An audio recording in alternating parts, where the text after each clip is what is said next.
Segunda semana da Páscoa, sexta-feira, do Evangelho de Jesus Cristo, segundo João.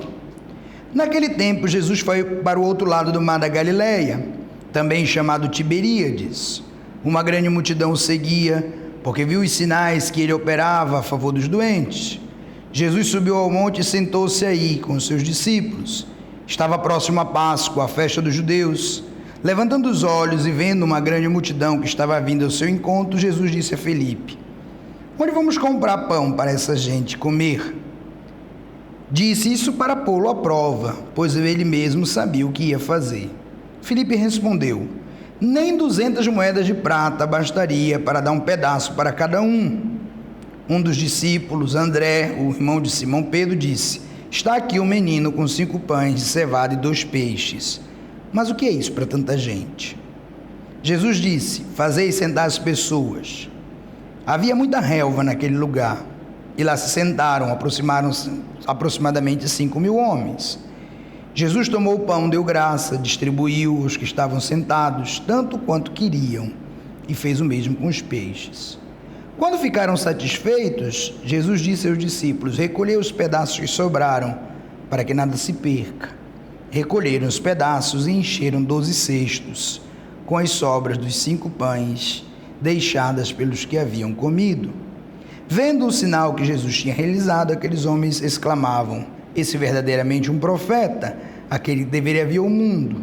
Mas quando notou que eles queriam levá-lo para proclamá-lo rei, Jesus retirou-se de novo sozinho para o monte. No meio das alegrias pascais, João nos relembra esse contexto tão pascal quanto os outros que já nos foram apresentados essa semana. A Eucaristia é a nossa Páscoa semanal. O domingo é a Páscoa constante do cristão. Quando a igreja nos ensina que não devemos faltar, pelo menos no período da Páscoa, é porque relembra que aquela missa do Sábado Santo, a missa da Páscoa, ela é a síntese daquilo que celebramos todos os domingos. Isto é, o Senhor se entregou porque nos ama. Aqui nós encontramos o contexto também de uma ceia com características pascais.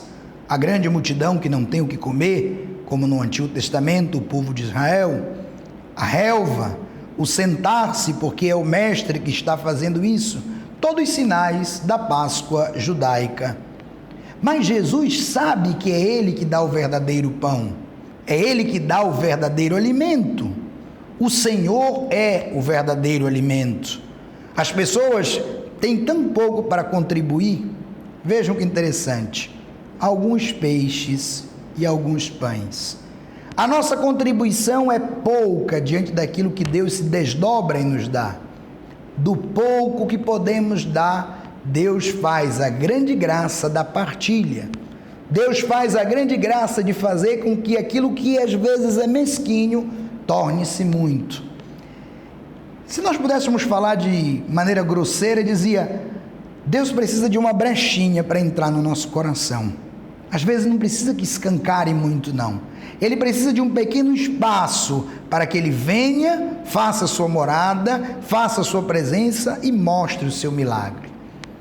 Meus irmãos, nós queremos às vezes tantos sinais, tantos prodígios, curas, coisas extraordinárias, quando Deus se revela no simples.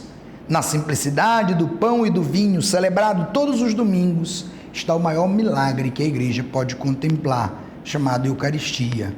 E por ela, nós participamos então do mistério da Páscoa do Senhor. Como nós anunciamos na própria liturgia, comemos deste pão, bebemos deste vinho até que o Senhor venha para estarmos com Ele no festim da eternidade. Que Deus possa nos dar a graça de celebrar sempre a Eucaristia com dignidade e buscá-la de coração sincero. Em nome do Pai, do Filho e do Espírito Santo. Amém.